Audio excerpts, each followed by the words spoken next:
like the dentist chair. Oh, it's not that bad. We actually had a little chat in Durban when we did the Women's World Fair down there in dear old Durbs by the sea.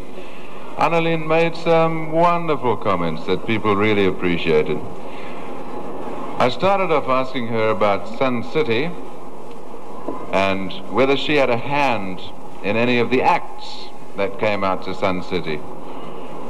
What did you answer? Well, I was just explaining that I don't have a hand in any of the acts, but I do have my favorite acts, and I hope to see one of these days. I was just listening to his music again this morning, and that's Neil Diamond. I really hope to see him at Sun City soon. I'm sure your Cape Townians don't get to Sun City that often, but maybe we can find a homeland here. Maybe out at Hout Bay. The Hout Bay homeland. Well, you've just bought enough land there for a homeland, haven't you? That's right. We've just I believe you have this mansion. We've just been organising everything this weekend, sort of hanging the curtains, doing all cleaning those the windows. fun things that Miss Worlds are not really supposed to do. What's it feel like being a married lady and an everyday housewife? Do you ever do any cooking and cleaning and... I love cleaning. I'm very particular. I like to have everything put in its exact spot. So I'm always cleaning and so forth. But, I don't do that all day long. I have a career and I work as well. So I do a bit of modeling in between the house cleaning and a bit of film work. And Can you believe that Annalyn Kriel-Kerzner does the housework? Folks, would you ever have thought that in your wildest imaginations? Can you see her in a pair of jeans, scrubbing the floors? Well, that only happens on occasions, but I love packing my cupboards and unpacking my cupboards. That's my favorite hobby. I see. It's good for the mind. What, unpacking cupboards? What does it do to your mind? It cleanses the system. Do you find that, ladies? At home, unpacking and packing the cupboards again? Cleanses the system? Okay, your business interests, if we could talk about that for just a while. In with Marianne Fassler at the boutique. What sort of role do you play at the boutique? Well, initially when I came back to South Africa, I lived in New York for a year, and I came back to South Africa and I got married. And I really, I've done a bit of modeling, but it was very difficult to really get into something that I really enjoyed doing, because modeling is a part-time profession. So I thought for a long time what I really would like to do, and the natural thing seemed to be fashion. So I went in with Marianne into the fashion business, and my part of the business is really just the promotional work and the marketing and the enjoyment of the garments, and say, yes, that's good and that's no good. But you don't have to count the cash at the end of the day. I'm not too good at that. All right. I spoke to Marianne when we were in Durban before we did the first chat show, and I said to her, what should we speak to Annalyn about? And she said, there's only one thing you can speak to Annalyn about. You can ask her anything you like, as long as it's got to do with men. Would you consider yourself an authority? Absolutely. Honest? Let me ask you, just a matter of interest, your opinion on a couple of men who are regarded as pretty much sex symbols these days. What about Tom Selleck? Oh gosh, it's very difficult. I like men when they're tall and handsome and good looking and well built, and they present a bit of health, a kind of health outdoor living to me. I wouldn't... Okay, how close? Am I too close? No, right. Principal dancer for KPAB. How long have you actually been principal dancer? Oh, I see. I was going to tell a lie.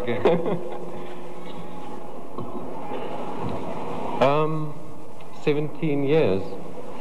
You must have started Very young. Extraordinarily Very young. Yes. Absolutely. Straight out of the army, in fact. Well, I must say you don't look it. Thanks. How long do you intend being a ballet dancer? How long do you think you can continue as principal dancer? As principal dancer, I don't know. Doing what I'm doing now, maybe 4, 5, I think the ultimate 7 years. And what happens then? I get fat, I get bald, I get arthritis. You start looking like Telly Savalas. Yeah, well, if they find him sexy, why not? Before We you didn't start have- all those things, can I see his legs? All right, he can see yours. Why shouldn't you see his? Okay. Is that a serious request? Edward, would you be Well- so good as to I don't think I've got very good socks on. Full of battle scars. do they pass the test? Yes. She's Splendid. got very sensitive fingers. Oh. I think I'm going to leave these two to it. I'll go and sit at the back. You can carry on in front of an audience, right? Okay. Let's talk about ballet as such. Now, I'm not trying to sound silly or anything, but ballet is really an unnatural art form. Would you say that? I mean, with ladies on points, Yes. it's not what we were really designed to do. It's terrifyingly strenuous. Would you agree? Yes, if you see the ladies' feet, I mean, after they've been on point shoes, you'd say it's very unnatural. You know, I'm sorry to interrupt, Please do. but I've just read in a magazine that in the earlier days, ladies actually used to do ballet with heels. Their shoes used to have heels. Yeah, little. And then it heels. became more of an art to actually walk on the toes.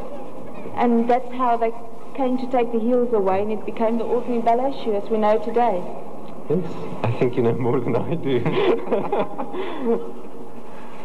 But is it worth it for these poor ladies burning their ankles, their knees, their feet? I don't know. Sometimes I don't think a lot of these ladies have a choice. They get thrown into ballet when they're that high, and by the time they reach a sort of maturity, they're in it, and they don't like doing anything else. You know, it's part of their life. There's no other choice, really. Inbred, in a certain sense. Uh-huh. Let's talk about doing ballet from that sort of age. What age do you think people should start doing ballet if they intend to become any good at it? Oh, I don't know. The Russians, for instance, take the girls on at about 10 years of age. The boys, I think, between 12 and 14.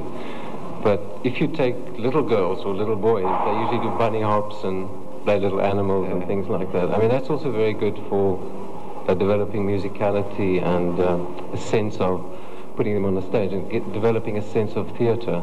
You know, it's very good. Gives them Right. confidence from an early age. And what about little boys? I know you've really made it in the profession. They were talking about it on that wonderful program, The Dancer, which was on over I think the last 2 or 3 weeks, a Bill Fora production. When was that actually made, by the way? To tell you the truth, it was made 7 years ago. Still got most of my hair left. He hasn't changed a bit, has he, ladies? Not a bit. Did everybody see that program? Anybody? It was a very good program, I thought. Remarkably well made. You know, we made that film in 3 days, in 3 sessions from 9 o'clock in the morning till 12 at night. And sometimes some of the shots were taken when I had 5 o'clock shadow, and those were ones that were put in before the others. It was very strange, actually. I don't think anybody really noticed that. They No. were too keen on the ballet. But just to go back to little boys, I remember when I was at school, a good friend of mine, we were walking down the street one day, a group of about 6 of us. Chap came past on a motorcycle and he said, "Hey, there's my ballet teacher." And immediately he shut up because he realized he had never told anybody at the school that he did ballet. And the next day at school, that poor guy was persecuted something terrible for being a total sissy because he did ballet. Do young boys still find this today? I think they do all over the world anyway, except in places like Russia, for instance. Strange to talk about Russia now, but in places like that, the parents are so relieved that they can put their child into a wonderful career because ballet dancers in Russia are rated amongst their sort of heroes. Rather than become a tractor driver Yes, or something. exactly. Because they get special benefits then. Bigger Like food being ration. able to defend. But would you recommend parents putting their children into ballet, their boys? Yes, to have fun of movement. You know, a lot of ballet is basically a very good basis for all kinds of sports because it gives a training to certain individual muscles which a normal kind of everyday sport doesn't. You know, you train individual muscles and how to stretch muscles and strengthen them without getting any jar on them. Right. Annalyn, did you ever do ballet? Yeah, only limited. As a little tiny tot? Yes. Bunny hops? Yes, but I gave it up in time. Before it really got you? Okay. Right, let's move on now to our third guest this afternoon. From Cape Town, a career counsellor, Liz Barnett.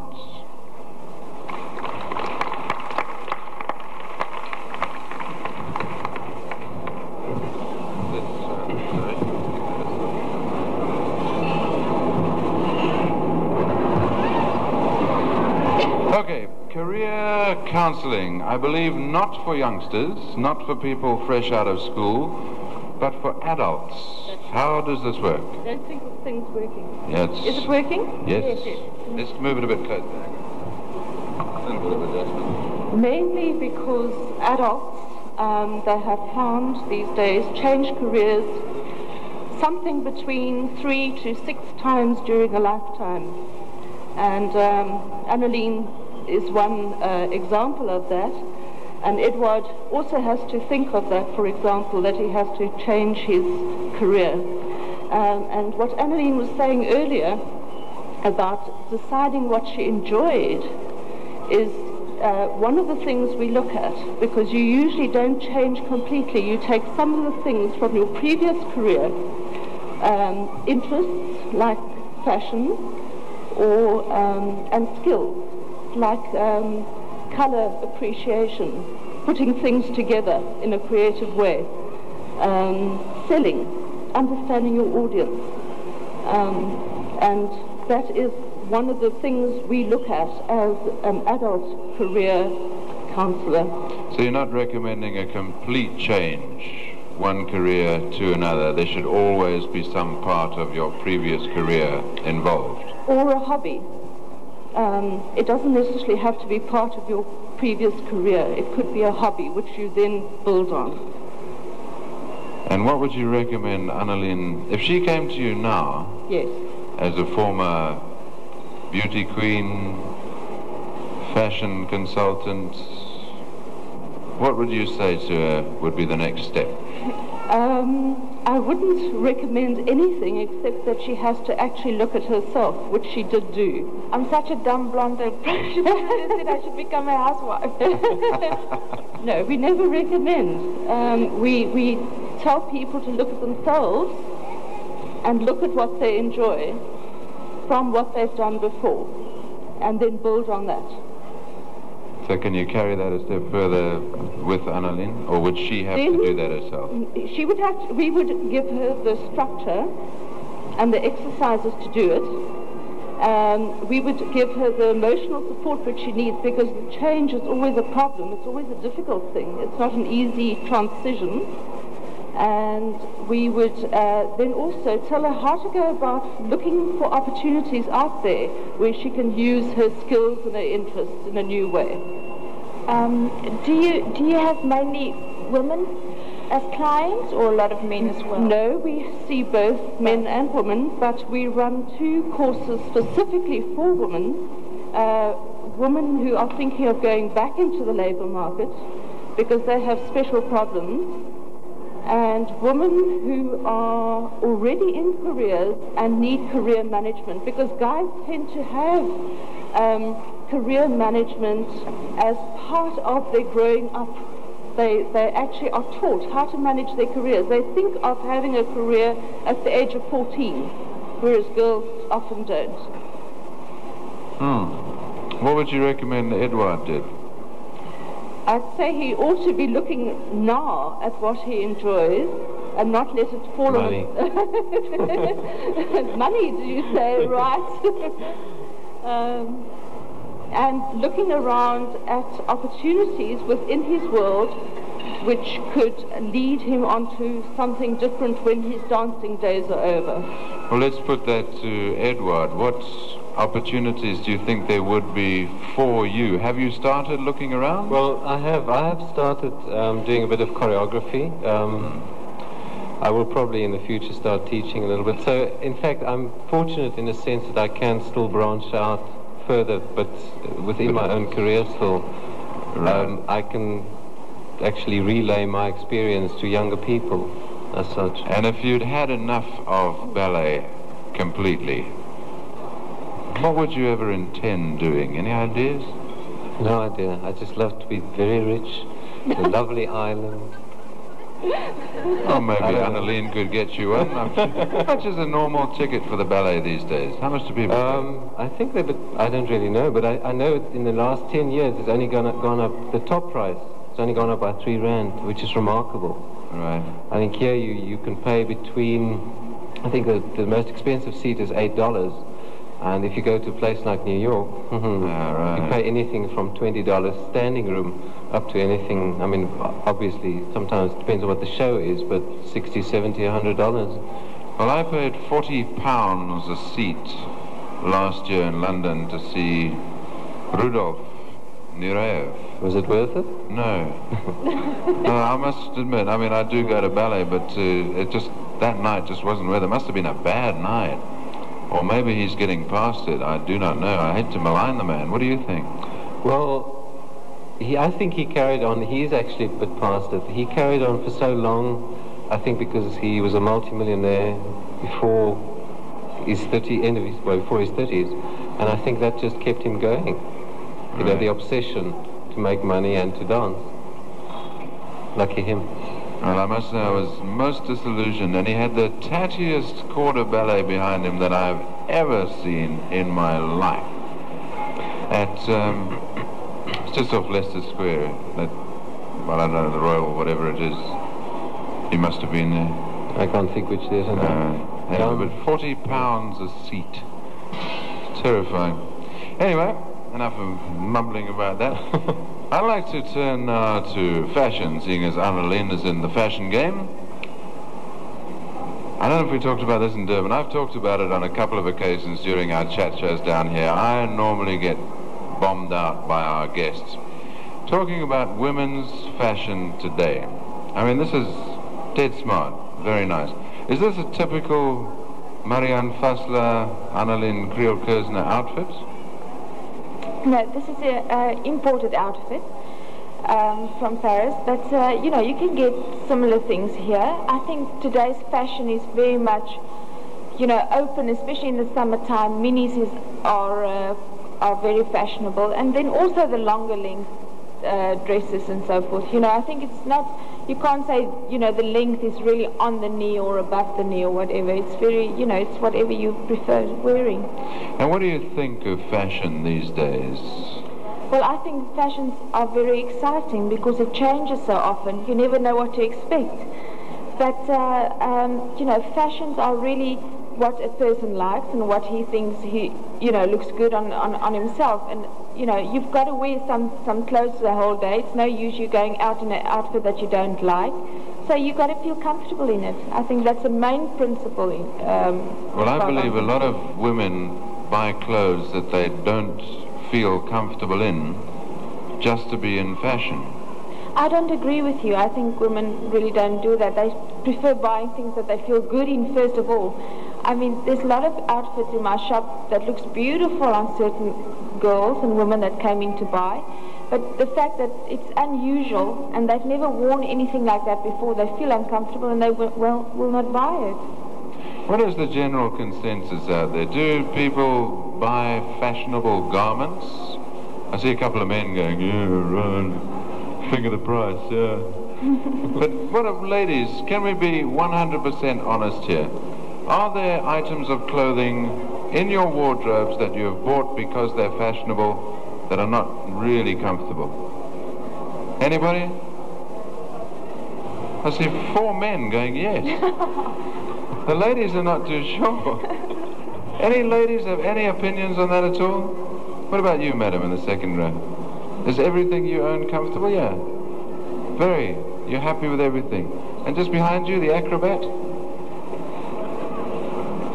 Do you ever spend what you think is too much money to buy something? Never.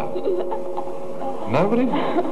Apart from all the men out there who are agreeing with me, Edward, what do you think of women's fashion today? I don't know, I think I sort of agree with Annalene that I like the variety in women's fashion, but I also agree with the fact that a lot of women buy clothes just to buy, you know, and a lot of the time they probably wear the outfits twice a year, where I think they should really buy more outfits that they can mix and match, you know, right. That type of thing. Liz, your comment?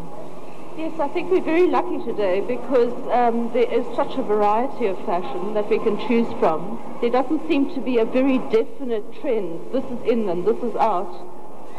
So that people like myself who are more conservative actually can buy something which they enjoy wearing without feeling totally out of fashion. But there is a huge variety to choose from. I think that's the exciting thing about today's fashion. There are some items of high fashion which personally terrify me. I'm just having a look. None of our models are still here. Brian, do you have to wear them? No, but I've got to look at them. And that, I look at them and I think, oh, there's one outfit. Did everybody here see our fashion show today, lunchtime? A lot of people? In the beginning, we had the Pizzazz Sunday Tribune Designer Winner finalists. And the outfit which won that competition, does everybody remember that? It was based on the 1930s Depression look. It is a pair of slacks, which come to about here, in thick wool, about that thick.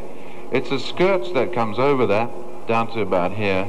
And it's a coat that comes over that, down to about here. The outfit weighs about 1.5 tons. I'm surprised our model can carry it off. There's also a scarf and a shawl that goes on the top. But based on the 1930s Depression, this is the aspect that kills me. Do women want to look as though they belong to the 1930s Depression era? Well, I think a lot of the time the fashion that repeats itself reflects on the time that we're living through. You know, it's not a very happy time that we live in. I mean, prices go up, inflation goes up, you know. I think that's got an influence in the fashion as well. Mm. And the referendum is on its way. Yeah, we weren't going to talk politics. Looks like we might, after all. No, but that sort of fashion, Edward, I know you actually saw it on the first night, didn't you? Do you remember that outfit? Yes. The most incredible thing about fashions like that is that it's wonderful to see it often on a ramp when models are showing it off. Maybe to see it at an opening night or some special occasion once. But if you see it again, you think, they wore it last time. And a lady is spending 300 rand on that outfit, at least. Yes. So just how often can you wear it? I mean, if you do wear it, let's say, 6 times, and I think you'd have to battle to find 6 occasions to wear an outfit like that, that's $50 an occasion, which is quite expensive. Really, Annalene? No, I think you can wear the skirt on its own with maybe a top with a jacket and leave the pants off, or wear the pants with a jacket and leave the skirt off. So maybe you can work out 3 or 4 different outfits out of the one suit. Hadn't thought of that. And that's why the depression comes in. Hadn't thought about that. There's one other thing I'd like to talk about, just quickly, because we must close this off. We've been talking for long enough almost. Advertising in fashion.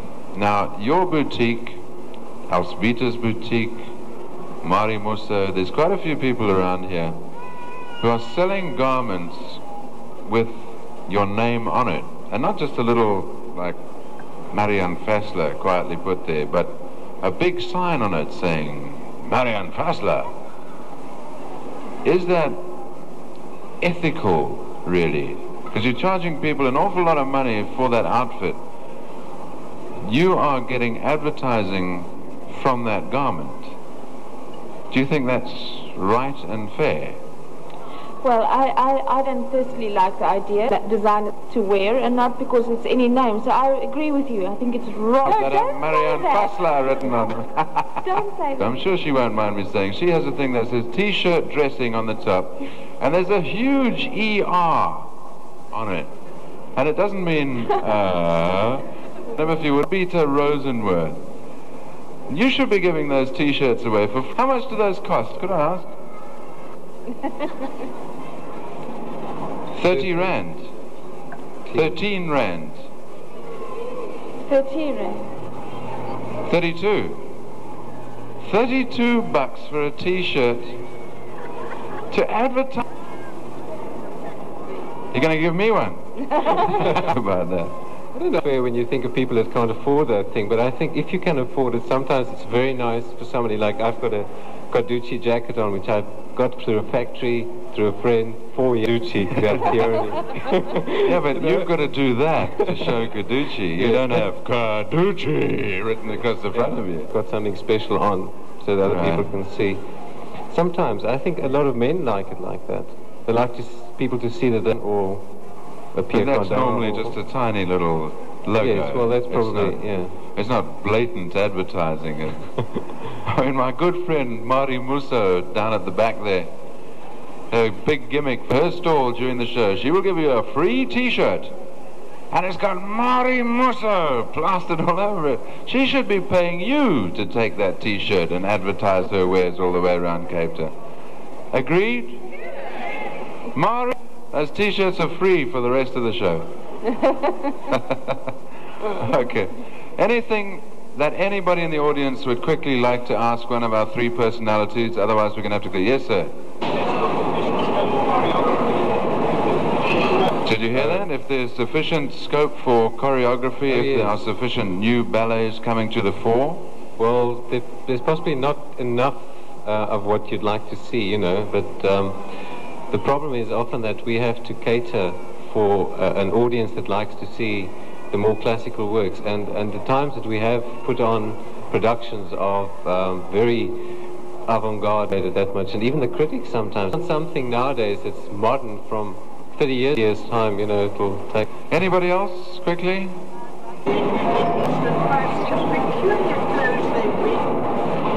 Did you get that, Annalyn? The lady thinks that the youngsters are looking uglier and uglier by the day because of the numbers of colours they tend to wear. That it wasn't quite like her day. Well, what do you like to say on that? I think that really for the summertime, people sort of summery and it's young and, you know, and light. And I think in winter times people like to tone down their clothing a little bit to more mute colours, which is better for winter time, you know. So it's, I don't think they're getting uglier by the day. You happy with that, ma'am? I suppose so. Yes, madam. Did you hear that? If I'm going to open a boutique in Cape Town, as soon as I can get a backer. I can think of at least maybe one. in the future. All right. Anybody else? Very quickly. No? Yes? No? No? No? All done. Annalyn, thank you very much for being with us. I know you've got to fly back to Johannesburg now. You'll just about make it to the airport. Lots of luck, whatever you do in future careers. Whatever Liz would like to advise you to do. Good luck. Stay as beautiful as you are. Edward, choreography, ballet, whatever. The best of luck. Thanks. Liz, thank you very much indeed for being with us. We do appreciate it. We hope you people out there have learned a little bit about our personalities today. Thank you very much indeed for being with us. See you later. Bye-bye. Thank you. Okay, all right.